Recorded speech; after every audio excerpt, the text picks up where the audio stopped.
Although Bridgerton Season 4 hasn't premiered yet, we're looking ahead to Season 5, which will probably feature Eloise as the main character, but it can't rely on her book to formulate its narrative. The Netflix show is based on Julia Quinn's book series of the same name, with each season carrying out one Bridgerton family member's love story, just like the novels. Throughout all 3 aired seasons of Bridgerton, the show has made many changes to the books. However, they have all stuck to the basis of every character's tale.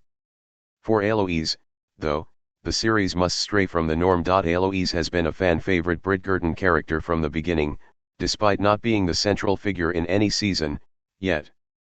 Her strong, unyielding personality, passion for the truth, and secretly caring nature make her stick out from the crowd. As a result, many are eager to see Eloise's season of Bridgerton. When it comes time for Eloise to step into the spotlight, the worst decision that the Netflix alternative history romance TV series can make is to adapt her book story to a T.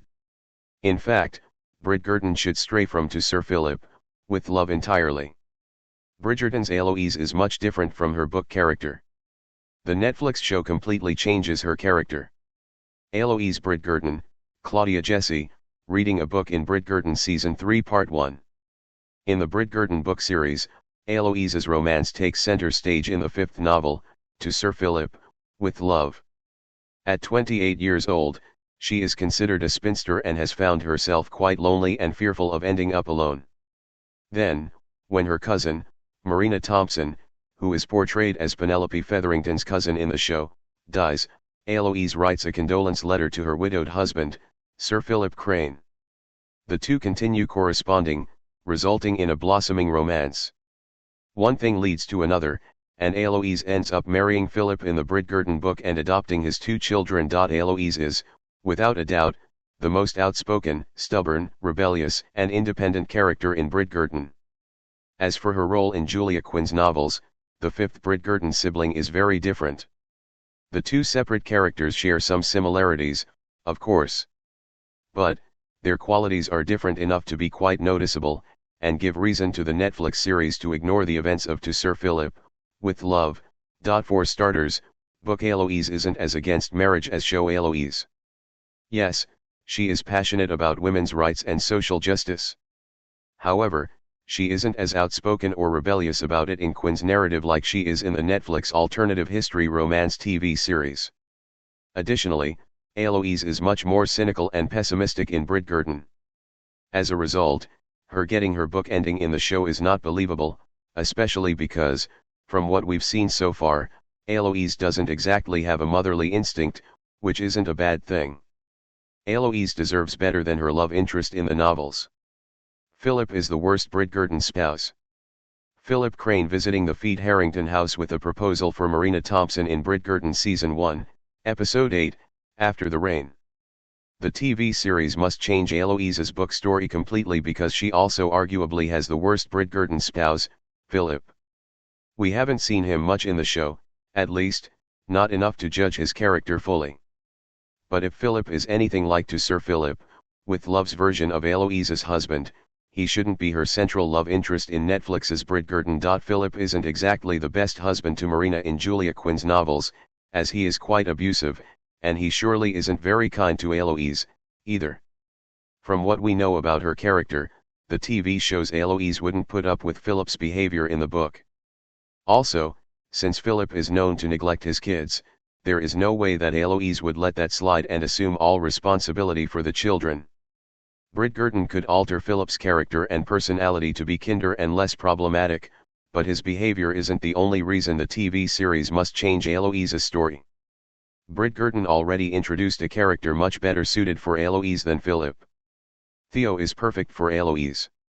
Aside from Eloise deserving better than her book husband in Bridgerton, she already has someone who could be an exciting, worthwhile prospect: Theo Sharp.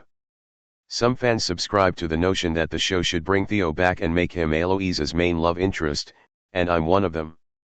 As many will recall, Season 2 introduced Theo as a printer's assistant, and a women's rights activist, at the shop that Lady Whistledown used to print her scandalous pamphlets. Eloise discovers this, and Theo helps her in her search for the anonymous gossip columnist. Throughout their time together, Eloise and Theo develop a close bond, one that turns romantic by the end of Bridgerton season 2. They're both passionate and stubborn, and they fight for social justice. Unfortunately, word soon gets out that Eloise is fraternizing with someone from a lower class. Given Eloise's privilege, she isn't subjected to as much ridicule as Theo, which is why she tells him they can't see each other anymore. They ended their relationship on a bitter note, and it never felt like Eloise and Theo truly got closure in Bridgerton. So, the Netflix series would be wise to bring back Theo to continue his and Eloise's story, seeing as they're perfect for one another. Season 4 would need to start setting up Eloise's book story, but it likely won't. Philip's character is all but a distant memory now. Eloise is shocking while holding hands with Penelope in Bridgerton season 4 image. Since Eloise's romance is likely coming in Bridgerton season 5, the show would have to start laying the groundwork for her story in season 4. If it were to adapt to Sir Philip, with love fully, Eloise would likely start writing to Philip in season 4. However, based on everything we know about the upcoming episodes, it doesn't seem like Philip is involved in the season. Bridgerton has also cornered itself into a bad spot concerning Eloise's book story.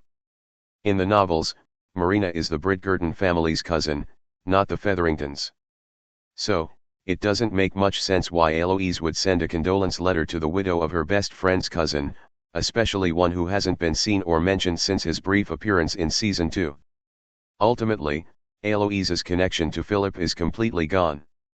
Bridgerton could establish the perfect complement to Benedict's romance with Eloise's love story. Both could be rags to riches stories.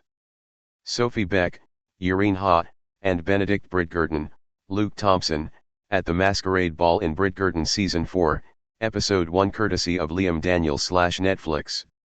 One of the most intriguing reasons why Bridgerton should abandon Eloise's romance in the books completely concerns Benedict. The second oldest Bridgerton sibling finds love with someone from a lower class, Sophie Beck, meaning their story in season 4 follows the rags to riches trope. Meanwhile, if the series brings Theo back, Bridgerton could explore the same storyline for Eloise's season, but with swapped gender roles. Netflix's alternative history romance could then compare and contrast Benedict's tale with Eloise's and how both are treated by society. Eloise's bond with Benedict is undoubtedly the strongest among the Bridgerton siblings, as they're quite similar. So, it would make sense if their respective